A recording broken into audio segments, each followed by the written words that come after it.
Hello dear बच्चों, class 10th में case study based question examination में बहुत ही इंपॉर्टेंट क्वेश्चंस माने जाते हैं।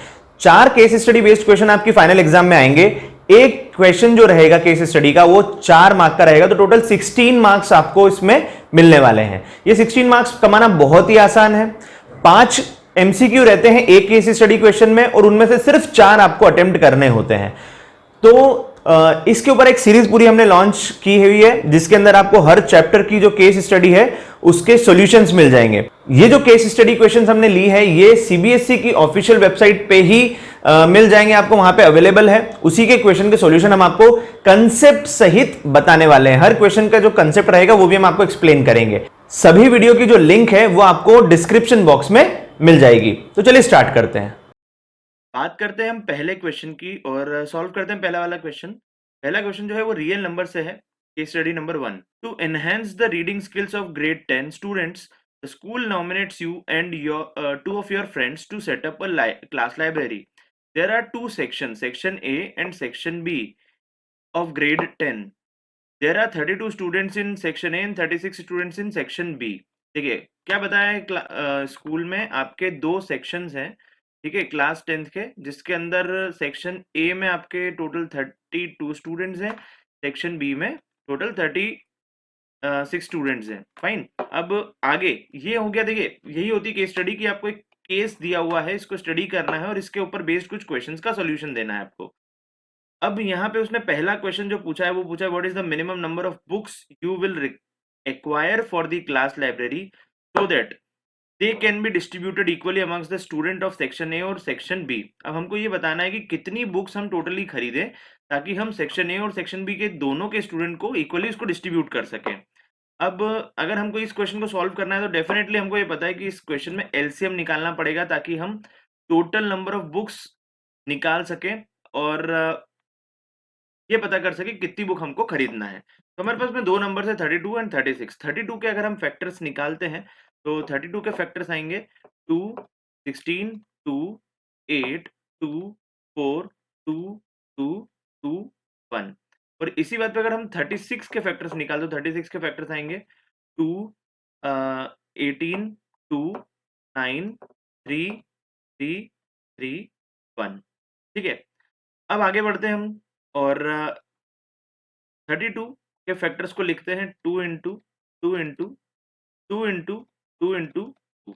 36 के फैक्टर्स को हम लिख सकते हैं 2 into 3 sorry 2 into 2 into 3 into 3।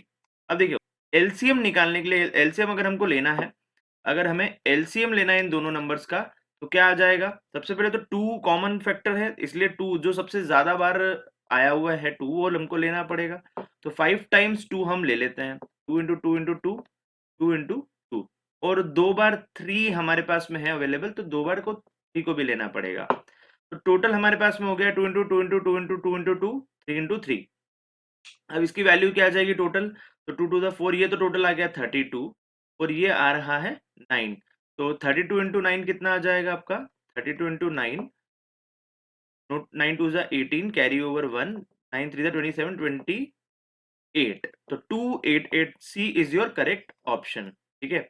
Similarly हम आगे बढ़ते हैं अगले क्वेश्चन की तरफ। If the product of 2 positive integers is equal to the product of their HCF and LCM is true, then HCF of these 2 numbers is. अब आपको देखो LCM आप निकाल चुके हो, ठीक है, LCM यहाँ पे आप निकाल चुके हो, ये आपका LCM आ गया है इन दोनों ही नंबर्स का। अब आपको निकालना है HCF। अब हमें पता है कि product of 2 numbers is equal to the product of their HCM and LCM। तो हम यहाँ पे HCF लिखते हैं इनटू LCM की वैल्यू हमारी 288 आ रही थी, is equals to product of 2 numbers मतलब 32 इंटू 36 है। तो हमारा HCF अगर हमें निकालना है तो वो कैसे निकल जाएगा, 32 इंटू 36 अपॉन 288। अब देखिए यहाँ पे ये सॉल्यूशन तो है, लेकिन हमारे साथ में सबसे बड़ा बेनिफिट क्या है कि ये एमसीक्यू पैटर्न है। तो अगर आप इस तरह से नहीं भी करेंगे तो चलेगा, जरूरी नहीं है कि आप क्वेश्चन को इस मेथड से करें। It is not always necessary. आपको चाहिए सिर्फ HCF निकालना। तो आपने जो ये फैक्टर्स यहाँ पे निकाले थे इसकी हेल्प से भी आप HCF निकाल सकते हो। कैसे, सबसे पहले तो 2 कॉमन फैक्टर आ गया, फिर अगेन एक 2 और आ गया फैक्टर कॉमन। अब ये जो नंबर्स हैं ये बच रहे हैं, इनके अंदर कोई भी कॉमन वैल्यू नहीं है, इसलिए 4 जो है वो हमारा HCF हो जाएगा। तो द करेक्ट आंसर इज 4। अब आप अगर इसको ऐसे भी सॉल्व करते तो 4 ही आता, but what should you do कि जो सिंपलेस्ट मेथड है जिससे जल्दी हो रहा है, क्योंकि यहाँ पे कैलकुलेशन हमको नहीं करके दिखाना है, हमें सिर्फ आंसर टिक करना है, तो कैलकुलेशन के कोई मार्क नहीं है, सिर्फ आंसर के मार्क्स है। तो आप जितना शॉर्टकट में इस क्वेश्चन को सॉल्व करते हैं उतना ज्यादा आपको बेनिफिट मिलेगा। Now 36 can be expressed as the product of its prime as 36 को हम कैसे रिप्रेजेंट कर रहे थे, 36 को हमने रिप्रेजेंट किया था 2 इंटू 2 इंटू 3 इंटू 3, मतलब 2 का स्क्वायर इंटू 3 का स्क्वायर। तो इसका आंसर होगा A. Correct option is A. अगला क्वेश्चन है 7 इंटू 11 इंटू 13 इंटू 15 प्लस 15। अब देखिए जैसे कि आप जानते हैं कि इस टाइप के क्वेश्चन को हम कैसे सॉल्व करते हैं। 7 इंटू 11 इंटू 13 इंटू 15 प्लस 15 में से मैं 15 को अगर कॉमन ले लेता हूं तो क्या बचेगा यहाँ पे बाहर, तो आपके लिए बच जाएगा 15 कॉमन, अंदर बचेगा 7 इंटू 11 इंटू 13 प्लस 1। तो क्योंकि यहाँ पे ये नंबर आ रहा है और यहाँ पे ये नंबर आ रहा है, तो इस टाइप के नंबर को हमेशा ही हम क्या कंसीडर करते हैं, कंपोजिट नंबर। इस टाइप का कोई भी नंबर दिखे जिसके अंदर दो टर्म्स हो, पहली टर्म कौन सी है 7 इंटू 11 इंटू 13 इंटू 15, और दूसरी टर्म कौन सी है, तो दूसरी टर्म है हमारी 15। ये अगर दो टर्म है और दोनों ही टर्म में कुछ ना कुछ वैल्यू कॉमन आ रही हो, तो यहाँ पे 15 कॉमन आ रही है, तो वो हमेशा कंपोजिट नंबर की कैटेगरी में आएगा। ये हो गया हमारा चौथा क्वेश्चन। अब हम आ जाते हैं पांचवें क्वेश्चन की तरफ। तो जैसे कि आप जानते हैं हमको सिर्फ 4 ही क्वेश्चन अटेम्प्ट करने हैं, 5 क्वेश्चन अटेम्प्ट नहीं करने हैं, फिर भी हम सॉल्यूशन के टाइम पे इसको कर सकते हैं। अब हमको इसमें क्या बोला है, if P and Q are positive integer such that P is equals to A B square, Q is equals to A square B, where A B are prime numbers, then LCM of P Q is. ठीक है, P की value आपको दे रखी है A B square और Q की value आपको दे रखी है ए स्क्वायर बी। अब आपको निकालना है दोनों का एलसीएम। एलसीएम कैसे निकलेगा, तो P is equals to A into B है, और Q is equals to A into B है।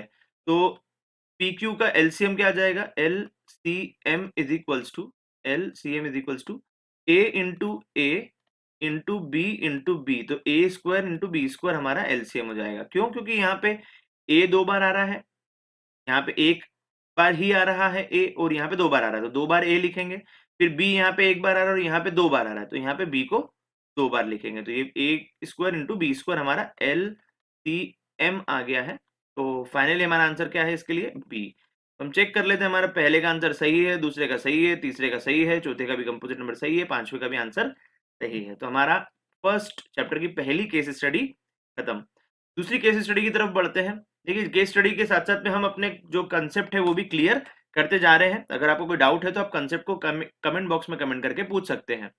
A seminar is being conducted by an educational organization where the participants will be educators of different subjects. ठीक है, the number of participants in Hindi, English and Mathematics are 60, 84 and 108 respectively. बच्चों कितने participants हैं हिंदी में, तो हिंदी में है total 60 participants. फिर उसके बाद में इंग्लिश में कितने पार्टिसिपेंट्स हैं, इंग्लिश में है 84 पार्टिसिपेंट्स, एंड मैथमेटिक्स में पार्टिसिपेंट्स जो है वो है 108 पार्टिसिपेंट। अब ये तो हो गया केस। अब इसके ऊपर स्टडी हमने कर लिया है और इसके जो क्वेश्चंस है वो यहाँ से स्टार्ट होते हैं।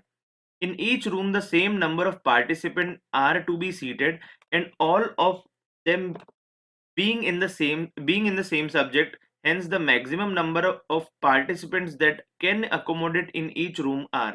अब देखिए एक चीज मैं आपको क्लियर बताता हूं, अगर आप एलसीएम निकाल रहे हैं और एचसीएफ निकाल रहे हो और आपको कंफ्यूज है कि किस पर्टिकुलर क्वेश्चन में आपको क्या निकालना है, तो यहाँ पे देखो, यहाँ पे जो नंबर है वो गिवन नंबर से छोटे हैं। सिंस ये जो गिवन नंबर से छोटे नंबर्स हैं, इसलिए हमने यहाँ पे एचसीएफ निकालना है। जब छोटे नंबर होते तो हमको एचसीएफ निकालना होता है, जब गिवन आंसर जो होता है वो हमारा जो आंसर होता है वो हमारा गिवन नंबर से छोटा होता है तो हमको एचसीएफ निकालना होता है, और अगर जो आंसर है वो हमारे गिवन नंबर से बड़ा है तो हमको एलसीएम फाइंड करना होता है। ठीक है बच्चों, तो देखिए यहाँ पे हमको क्या निकालना है, एलसीएम। सबसे पहले तो हम 60 के फैक्टर्स निकाल लेते हैं। 60 के फैक्टर्स आएंगे हमारे, हालांकि एलसीएम और एचसीएफ निकालने की अपनी खुद की भी मेथड्स होती है, लेकिन सबसे बेस्ट मेथड है प्राइम फैक्टराइजेशन मेथड। तो चलो यहाँ पे इसको 2 से डिवाइड किया 30, 2 से डिवाइड किया 15, फिर 3 से डिवाइड करना पड़ेगा तो 5 आ जाएगा, फिर 5 से डिवाइड करेंगे तो 1। 60 के फैक्टर्स आ रहे हैं आपके 2 इंटू 2 इंटू 3 इंटू 5।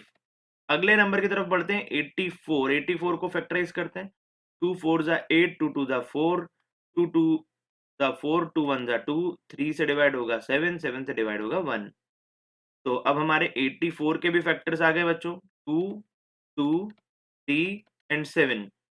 फिर 108 के फैक्टर्स निकाल लेते हैं। 108 के फैक्टर्स क्या आएंगे? तो 108 को सबसे पहले 2 से डिवाइड करेंगे, 2 5 जा 2 4 जा 2 2 2 जा 4, 2 7 जा 14, 3 से डिवाइड करेंगे 3 9, फिर 3 से डिवाइड करेंगे 3, फिर 3 से डिवाइड करेंगे तो 1। ये हमारे प्राइम फैक्टर्स आ गए हैं तीनों ही नंबर्स के। अब हम आसानी से इसका एलसीएम एंड एचसीएफ दोनों ही निकाल सकते हैं।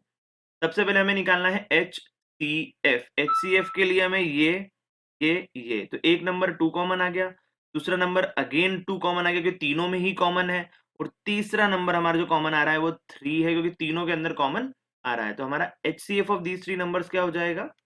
HCF is equals to 2 into 2 into 3, that is 2 to the 4, 3 the 12। हमारा HCF जो आ रहा है वो आ रहा है 12, तो करेक्ट आंसर इज 12। अब उसने बोला what is the minimum number of rooms required during the event. Event के टाइम पे हमको कितने मुझे ऐसा लगता है कि कुछ नंबर्स कट गए हैं। मैं इस जो कैलकुलेशन को हमने किया है उसको यहाँ पे फिर से आपको शो कर देता हूँ। पहले क्वेश्चन का सोल्यूशन, ठीक है बच्चों। चलिए, what is the minimum number of rooms are required during the event. तो इस इवेंट के टाइम पे हमको कितने रूम्स की रिक्वायरमेंट लगेगी। यहाँ पे एक रूम में हम 12 टीचर्स को शिफ्ट कर रहे हैं सेम सब्जेक्ट के, और हमारे पास में जो टोटल नंबर ऑफ टीचर्स हैं वो कितने हैं?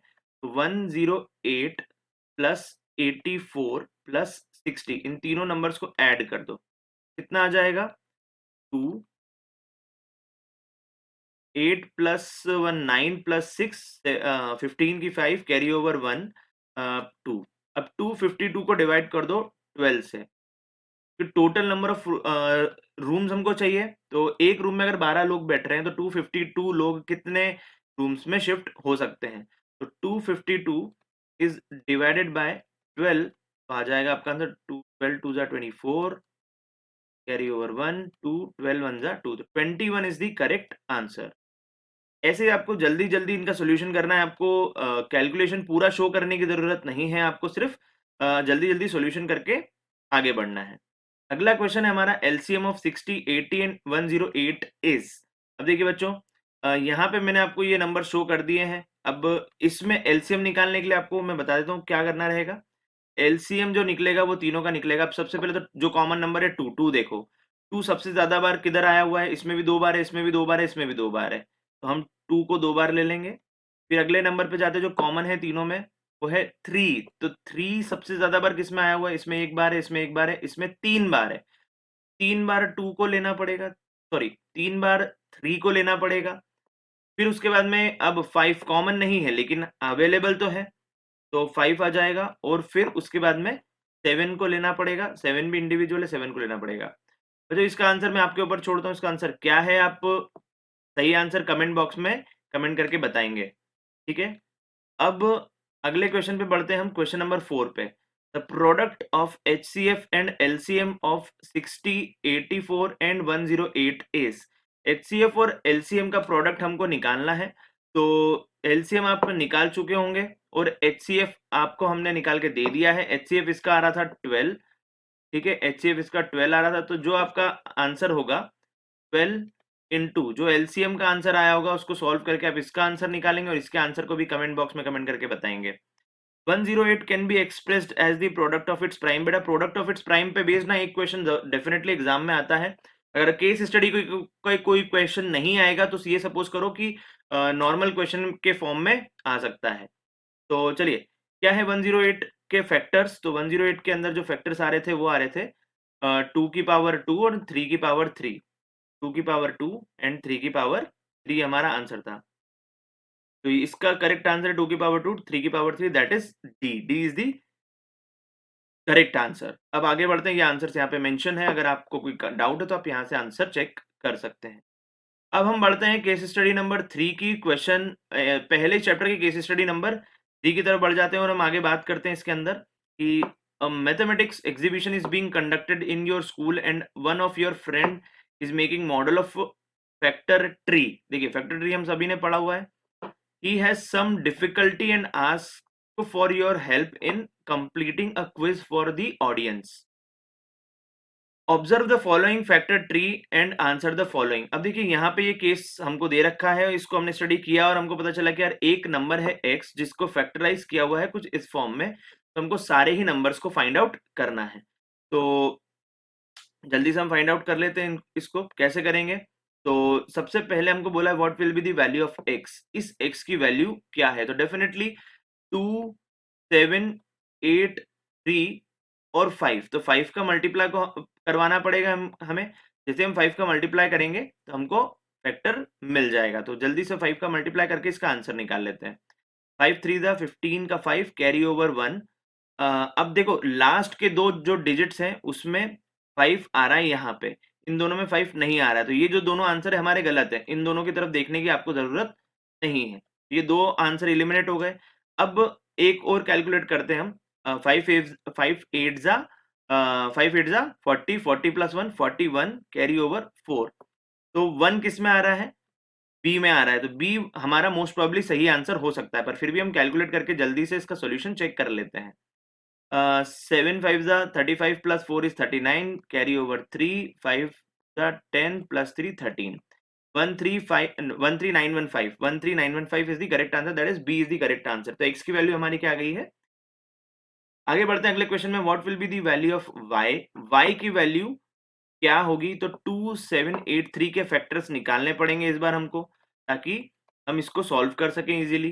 तो 2783 को हम सबसे पहले डिवाइड कर सकते हैं कौन से नंबर से, तो ये 2 से नहीं जाएगा, 3 से भी नहीं जाएगा। अब किस से डिवाइड करें फिर इसको हम, 2 3 4, 4 से नहीं जाएगा, 5 से भी नहीं जाएगा, 6 से भी नहीं जाएगा, 7 से जाएगा क्या।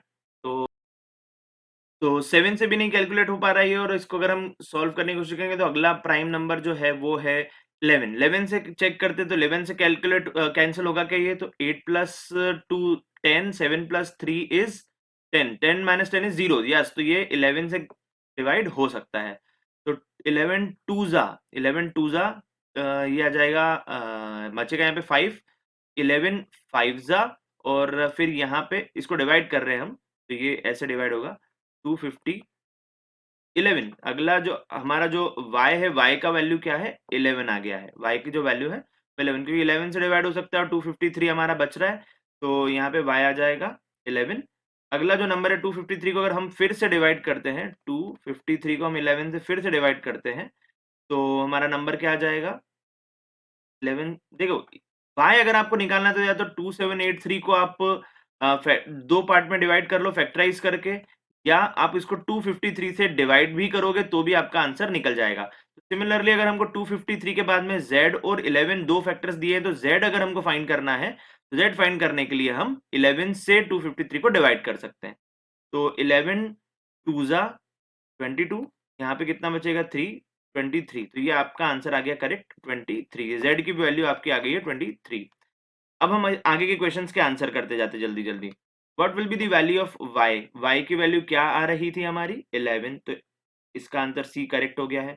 What will be the value of z, z की वैल्यू हमारी 23 आ रही थी, इसका आंसर भी हमें मिल चुका है।